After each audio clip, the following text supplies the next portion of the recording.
What's the meaning of boy shorts?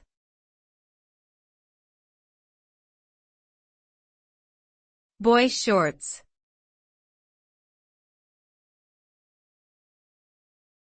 Boy shorts.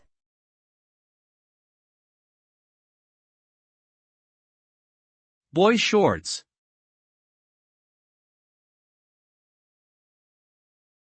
Boy shorts.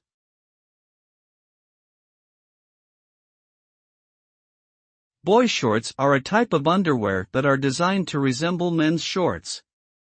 They typically have a low-rise waist and provide more coverage than traditional panties, while still allowing for freedom of movement. The name boy shorts comes from their resemblance to the shorts that are commonly worn by boys in sports and other activities.